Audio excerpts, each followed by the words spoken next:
हुई जिसका जिक्र मैं करना चाहता हूं। लाहौर एक शहर है, पहले हिंदुस्तान का हिस्सा था, अभी पाकिस्तान में है बंटवारे के बाद। लाहौर शहर में अंग्रेजों ने एक कतल कारखाना खोला 1939 के साल में, और वो कतल कारखाना यंत्रीकृत था, मैकेनाइज्ड था, और बड़े पैमाने पर उसमें गौर नंदी का कत्ल हो सकता था, ये अंग्रेजों ने फैसला किया था। तो 1939 में जो लाहौर में कतल कारखाना खोला गया, उसके लिए सबसे जबरदस्त आंदोलन किया पंडित जवाहरलाल नेहरू ने।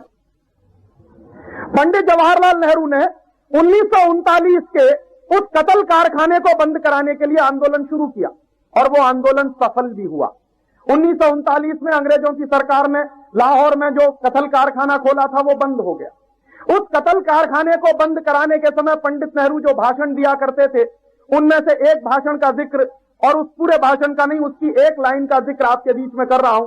पंडित नेहरू कहा करते थे कि जब मैं जानवरों का कत्ल होते हुए देखता हूं तो अंदर से मेरी आत्मा चीत्कार करती है। और उनका यह कहना था और उनका यह मानना था कि अगर वो आजाद हिंदुस्तान में किसी महत्वपूर्ण पद पर पहुंचे तो वो एक ऐसा कानून बना देंगे जिससे हिंदुस्तान में गाय का कत्ल बंद हो जाएगा, गोवंश का कत्ल बंद हो जाएगा। ये पंडित नेहरू के भाषण है। और ऐसा ही एक भाषण हिंदुस्तान के पहले राष्ट्रपति डॉक्टर राजेंद्र प्रसाद का है। डॉक्टर राजेंद्र प्रसाद कह रहे हैं कि मुझे मांसाहार बिल्कुल पसंद नहीं, और मैं चाहता हूं कि हिंदुस्तान में अधिक से अधिक लोग शाकाहारी हों, तो इसके लिए जरूरी है कि हिंदुस्तान में यह मांसाहार का चलन बंद किया जाए। तो मांसाहार का चलन बंद करने के लिए सबसे ज्यादा जरूरी है कि मांस उत्पादन के जो केंद्र चल रहे हैं इनको बंद किया जाए। तो पंडित राजेंद्र प्रसाद ने भी आजादी के पहले इस तरह का एक संकल्प लिया कि मैं कभी हिंदुस्तान में आजादी के बाद अगर किसी महत्वपूर्ण पद पर आया तो गाय का उत्पादन, गाय का मांस जहां उत्पादित होता है, गोवंश का जहां कत्ल होता है, हिंदुस्तान के जानवरों का जहां कत्ल होता है, ये सारे उत्पादन केंद्र बंद करवा देंगे, और उसके लिए हम केंद्रीय स्तर पर कानून बनवाएंगे। ऐसी भावना थी हिंदुस्तान में आजादी आने के पहले के नेताओं की। चांस की बात कि ये दोनों व्यक्ति हिंदुस्तान के सबसे ऊंचे शिखर पर बैठे। पंडित जवाहरलाल नेहरू हिंदुस्तान के पहले प्रधानमंत्री बने, और डॉक्टर राजेंद्र प्रसाद हिंदुस्तान के पहले राष्ट्रपति बने। तो हिंदुस्तान का प्रधानमंत्री और राष्ट्रपति बनने के पहले दोनों नेता ये मानते थे कि गाय का कत्ल नहीं होना चाहिए, गोवंश की रक्षा होनी चाहिए, और मांस उत्पादन के ये जो केंद्र चल रहे हैं पूरे देश में, इनको बंद करा देना चाहिए। दोनों नेताओं की यह मान्यता थी कि मांस उत्पादन के इन केंद्रों को बंद कराने के लिए अगर जरूरत पड़े तो हम केंद्रीय स्तर पर कानून बनाएंगे। तो दोनों लोग जब पहले प्रधानमंत्री और राष्ट्रपति बन गए, मुझे सबसे बड़ा दुर्भाग्य यही है कि अपने पूरे शासनकाल में पंडित जवाहरलाल नेहरू और डॉक्टर राजेंद्र प्रसाद गोवंश की रक्षा करने वाला कानून ही नहीं बना पाए। बाकी बहुत सारे कानून उन्होंने बनाए। और 1955 के साल में पंडित नेहरू ने पार्लियामेंट में एक भाषण दिया है, उस भाषण की फोटोकॉपी भी हमारे पास है। वो भाषण पंडित नेहरू दे रहे हैं 1955 में पार्लियामेंट के अंदर। तो हुआ क्या है, एक सांसद ने गोवंश की हत्या को रोकने के लिए एक विधेयक पार्लियामेंट में लाया। तो गोवंश की हत्या रोकी जानी चाहिए, इसके लिए एक विधेयक आया संसद में। उस विधेयक पर बहस हो रही है। तो बहस करते समय पंडित नेहरू कह रहे हैं कि इस विधेयक को तत्काल रद्द किया जाना चाहिए, माने गोवंश का कत्ल चालू रहना चाहिए। आजादी के पहले एक बात कह रहे हैं, और आजादी मिलने के बाद जब वो प्रधानमंत्री बन गए हैं तो पार्लियामेंट के अंदर उसकी ठीक दूसरी बात कह रहे हैं। दोस्तों, आज ये जो हिंदुस्तान के नेता हैं, सत्ता मिलने के पहले एक बात कहते हैं और सत्ता मिलने के बाद दूसरी बात कहते हैं। ये परंपरा हिंदुस्तान में आजादी के साल से ही पड़ी हुई है, ये कोई आज की परंपरा नहीं। इसलिए आज के नेताओं को देखकर मत रोइए। उस जमाने के जो सबसे बड़े नेता माने जाने वाले लोग सत्ता मिलने के पहले गाय का कत्ल का विरोध करते हैं, और सत्ता मिलने के बाद कहते हैं कि यह गाय का कत्ल जारी रहना चाहिए। इससे ज्यादा विरोधाभास और क्या हो सकता। और वो दोनों आदमी डॉक्टर राजेंद्र प्रसाद और पंडित जवाहरलाल नेहरू भूल गए कि हिंदुस्तान में गाय के कत्ल को रोकने के लिए एक केंद्रीय कानून बनाने की बात उन्होंने कही थी आजादी के पहले, और आजादी के साल में वही नहीं हो पाया। और आज तक हम सबका आपका दुर्भाग्य है कि आजादी मिले हुए 50 साल हो गए हैं, लेकिन केंद्रीय स्तर पर आज तक ऐसा कोई कानून नहीं बन पाया जिससे इस देश में पशुओं के कत्ल को रोका जा सके। आजादी के पहले जिस तरह से देश चलता था, आजादी के बाद वैसे ही देश चल रहा। दुर्भाग्य से ज्यादा हालत आज खराब है। आंकड़े ये बताते हैं कि अंग्रेजों ने हिंदुस्तान में 350 कत्ल कारखाने चलाए। आज आजादी के 50 साल में हिंदुस्तान में 36,000 कत्ल कारखाने हैं।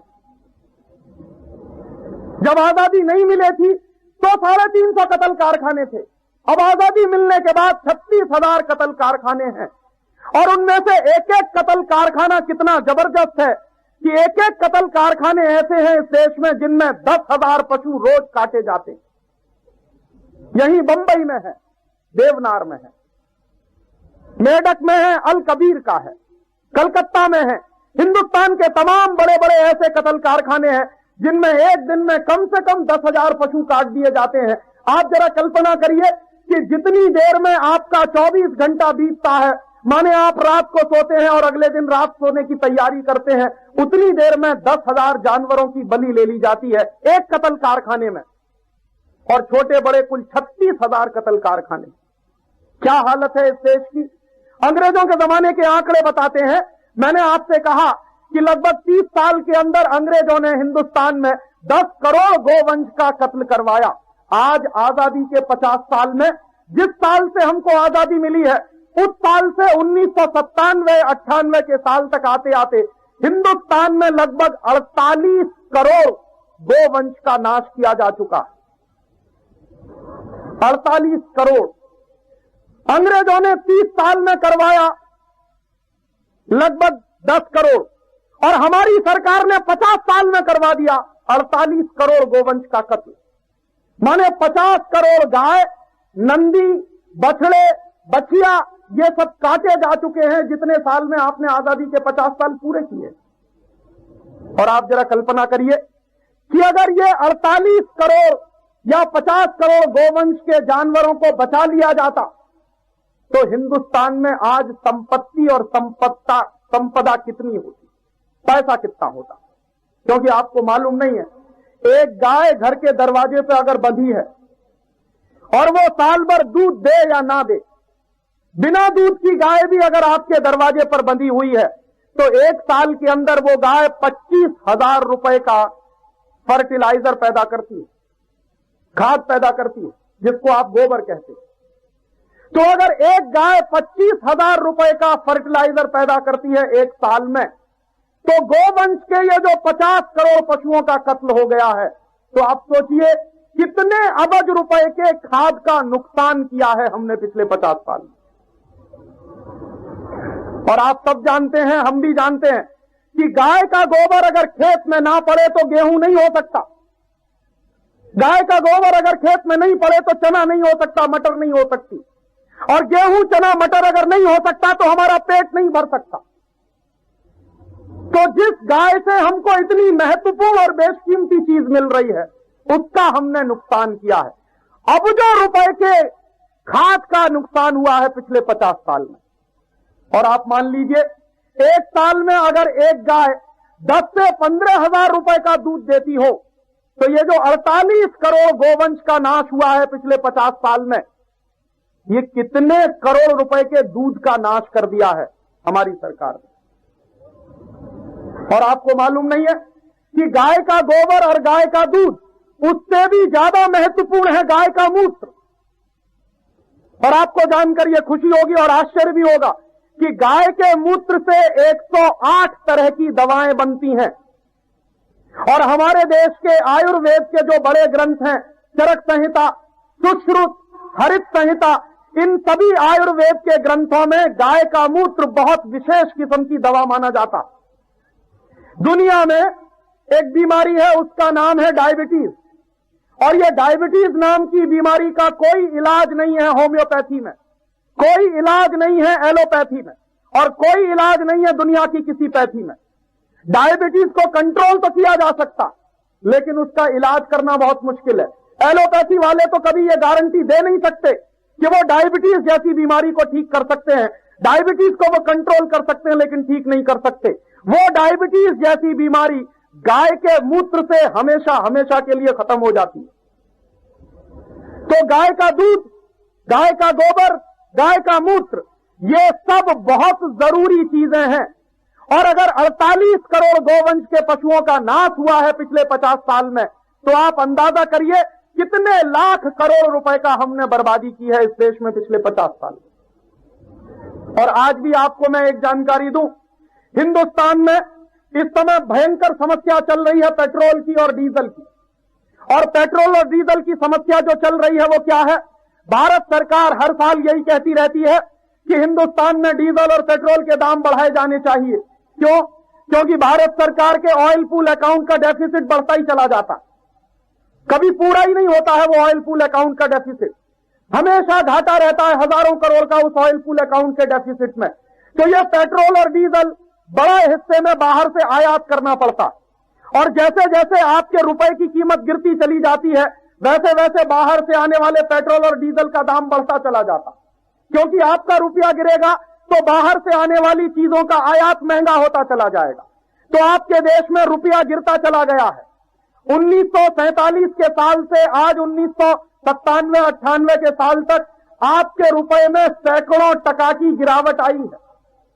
पिछले 7 वर्षों में हमारे रुपए में 120 टका की गिरावट आई है। 1991 के साल में हमारे देश में $1 में 18 रुपया होता था, आज $1 में 40, 41, 42 रुपए के आसपास का भाव है। 120% की ये जो गिरावट आई है रुपए में, इसके कारण क्या हुआ है?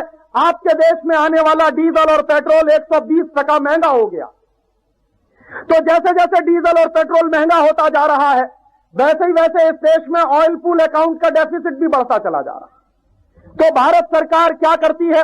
भारत सरकार ऑयल पूल अकाउंट के डेफिसिट को पूरा करने के लिए आप जैसे लोगों के ऊपर सरचार्ज लगा देती है और पेट्रोल और डीजल का दाम बढ़ा देती है। एक बार बेंगलोर में एक बड़ा भारी कॉन्फ्रेंस हुआ था, उसमें सरकारी अधिकारी शामिल थे, उसमें देश के बड़े बड़े अर्थशास्त्री शामिल थे, उसमें हमारे देश के बड़े सामाजिक शास्त्री भी शामिल थे।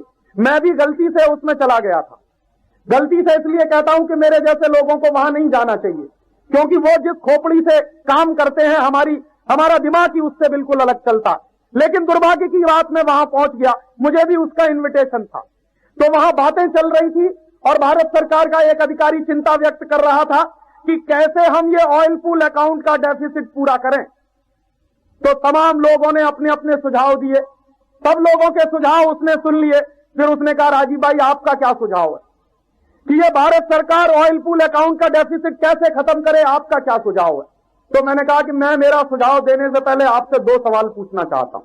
पहले मुझे मेरे 2 सवालों का जवाब दीजिए तो मैं मेरा सुझाव देने को तैयार हूं। तो उन्होंने कहा आप सवाल पूछिए।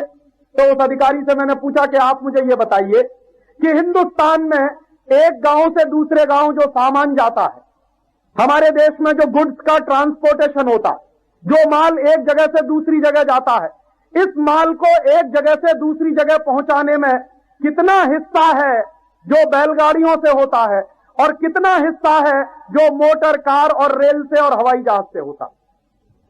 इसको तकनीकी भाषा में अगर मैं कहूं तो मैंने सवाल ऐसे पूछा था कि हिंदुस्तान में गुड्स के ट्रांसपोर्टेशन में ऑर्गेनाइज सेक्टर का कितना हिस्सा है और अनऑर्गेनाइज सेक्टर का कितना हिस्सा है? तो उस अधिकारी ने जवाब दिया कि राजीव भाई, आज भी हिंदुस्तान में जो एक माल दूसरे गांव में पहुंचता है, माल का ट्रांसपोर्टेशन होता है, उसमें से 60% माल बैलगाड़ियों के द्वारा एक जगह से दूसरी जगह पहुंचाया जाता है। 60%, 60%। माने हिंदुस्तान में जो टोटल ट्रांसपोर्टेशन ऑफ गुड्स है उसमें 60% हमारे देश के पशुओं की ताकत से एक गांव से दूसरे गांव पहुंचता है। सिर्फ 40% ट्रांसपोर्टेशन है गुड्स का जो रेलगाड़ी के द्वारा होता है, हवाई जहाज के द्वारा होता है, ट्रकों के द्वारा होता है, लॉरीज के द्वारा होता है, सिर्फ 40%।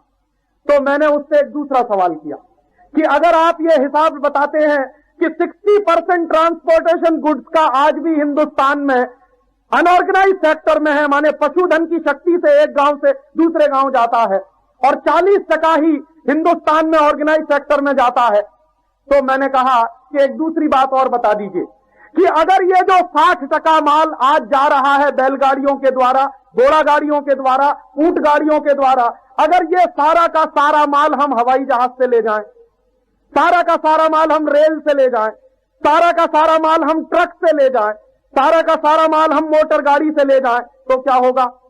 तब उसने कहा कि राजीव भाई, हिंदुस्तान में पेट्रोलियम और डीजल का खर्चा ही 60-70 हजार करोड़ पे पहुंच जाएगा।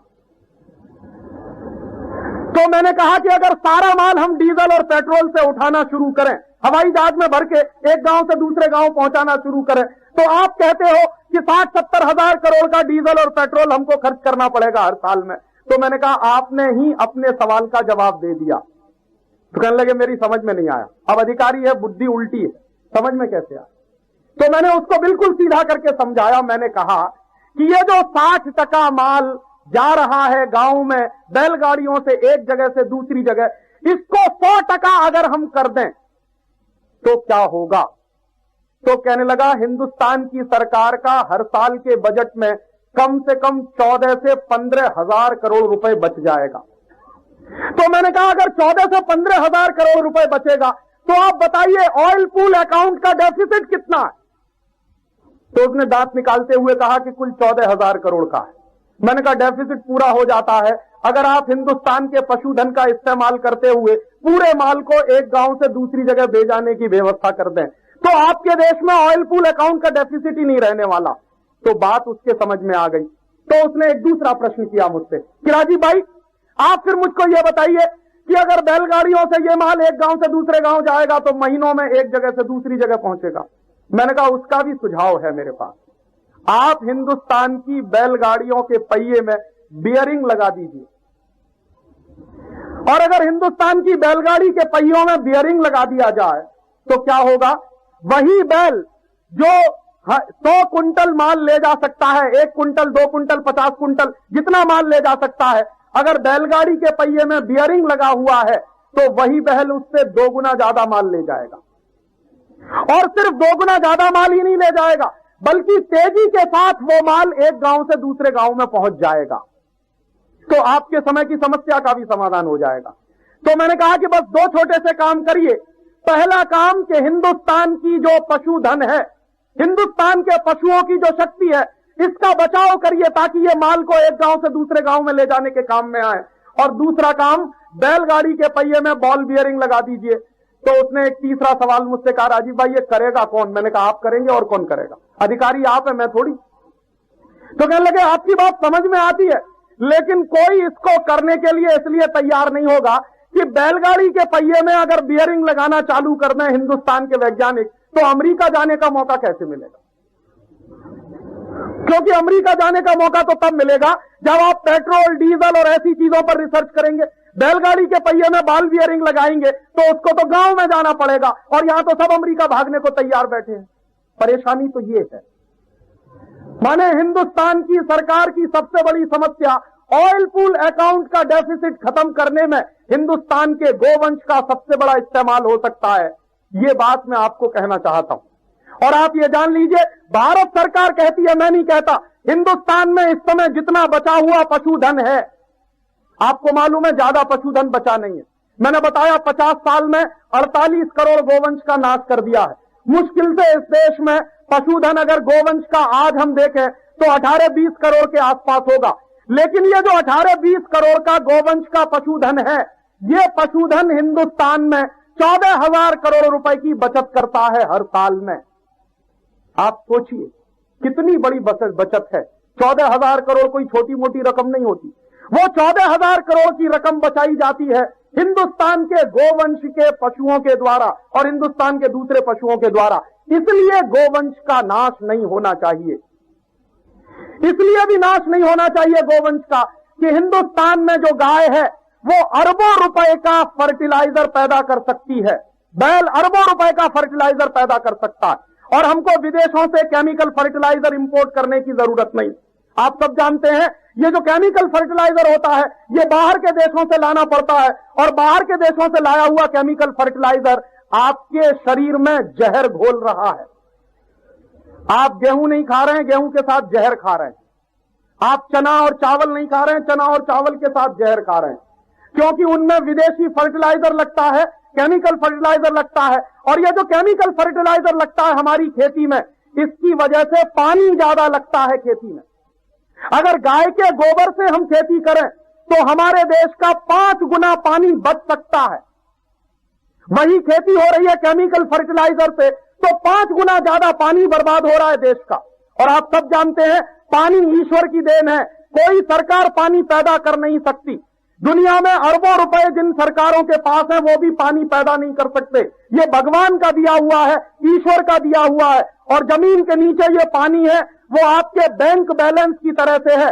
हम बेवकूफी में क्या कर रहे हैं, बैंक बैलेंस में से पैसा निकालते चले जा रहे हैं, निकालते चले जा रहे हैं, निकालते चले जा रहे हैं, उसको वापस डालने का हमारे पास कोई तंत्र नहीं है। इसलिए गाय बचे, गौवंश बचे तो हिंदुस्तान में हजारों करोड़ अरबों करोड़ रुपए का केमिकल फर्टिलाइजर पैदा होगा। तो आप पूछेंगे कैसे होगा? एक छोटा सा सुझाव है कि हम सब लोग ज्यादा से ज्यादा गाय का दूध पीना शुरू कर दें। हिंदुस्तान में जो लोग चाय, कॉफी और पेप्सी कोला, कोका कोला पीते हैं, अगर ये चाय, कॉफी, पेप्सी कोला और कोका कोला पीना बंद कर दिया जाए और उतने पैसे का गाय का दूध पिया जाए तो लगभग 7,500-8 हजार करोड़ रुपए का गाय का दूध और बिकेगा। और इतने दूध को बेचने के लिए कम से कम 1.5-2 करोड़ और ज्यादा गाय पालनी पड़ेगी। और 1.5-2 करोड़ जो गाय पाली जाएगी इस देश में, वो 1.5-2 करोड़ गाय 10% की वृद्धि दर से अगर बढ़ना शुरू करेगी, गोवंश में वृद्धि होगी हर साल में, तो हिंदुस्तान में आने वाले 15-20 सालों में करोड़ों गोवंश को हम बचा सकेंगे। इसलिए गाय की रक्षा, गोरक्षा करना बहुत जरूरी है। और चलते चलते आखिरी बात कि इसलिए भी गोरक्षा बहुत जरूरी है कि ये गाय जो है भारतीय संस्कृति का प्राण है और इसमें 33 करोड़ देवी देवताओं का निवास है। तो हम सब एक छोटा सा काम जरूर कर सकते हैं कि अपने घर में संकल्प करें कि जितना ज्यादा से ज्यादा गाय का दूध पिएं, गाय का घी खाएं, गाय के दूध को बिकवाएं, गाय के दूध से बने हुए सामानों की बिक्री करवाएं, उतना ही ज्यादा से ज्यादा हमारे देश में ये गोवंश की वृद्धि होती चली जाएगी। इतना ही मुझे आपसे कहना था। बहुत बहुत आभार, बहुत बहुत धन्यवाद।